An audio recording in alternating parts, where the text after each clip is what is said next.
The media is telling you we just got a peace in the Middle East. They're completely missing the story.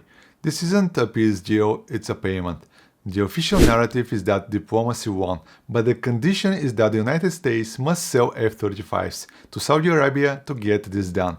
The official narrative just collided with the reality of the petrodollar. This isn't about peace, this is about one thing: saving the US dollar. This deal has just drawn the new battle lines for the next global conflict, and it's a massive multi-billion-dollar signal for one specific sector. In the next 3 minutes, we are going to run this through our geopolitical value filter and give you the framework for defense stocks and oil. Let's get into it. So let's reframe the deal.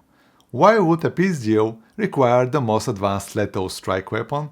It's a payment, and a payment for what?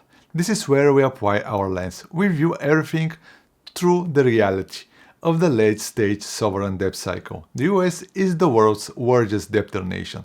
Its power relies entirely on the US dollar being the world's reserve currency, and the linchpin of that entire system is the petrodollar. Now, who's been threatening that system?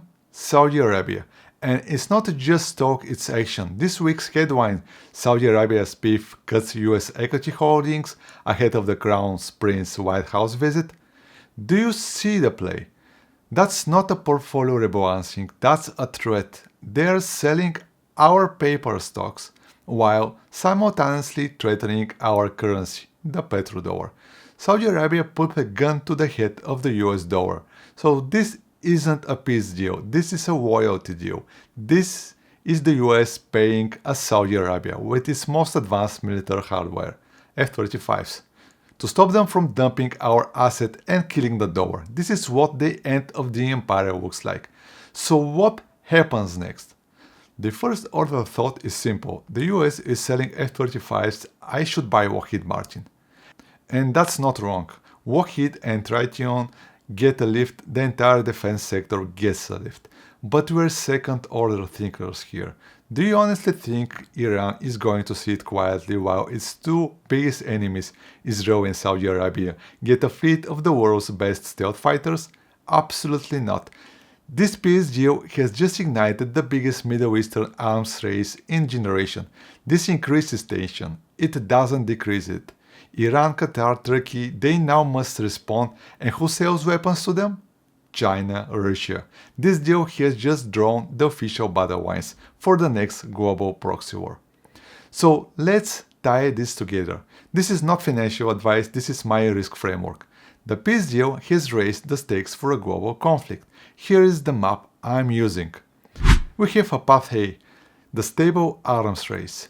If this deal holds, Saudi Arabia is locked in, they stay with the petrodollar, and this is a short-term positive for the US dollar.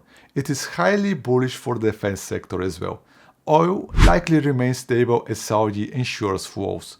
Path B, the chaos hedge. If Iran sees this as a direct act of war and they lash out, specifically if they threaten the Strait of Hormuz, through which 20% of the world's oil flows, then all bets are off. In this scenario, oil goes parabolic. This peace deal just gave us a new clear-cut proxy battle between the US and China, fought over the future of the dollar, and paid for with weapons. Now you know what to look for. If you got value from this breakdown, hit the like button and subscribe. You won't get this analysis from the mainstream.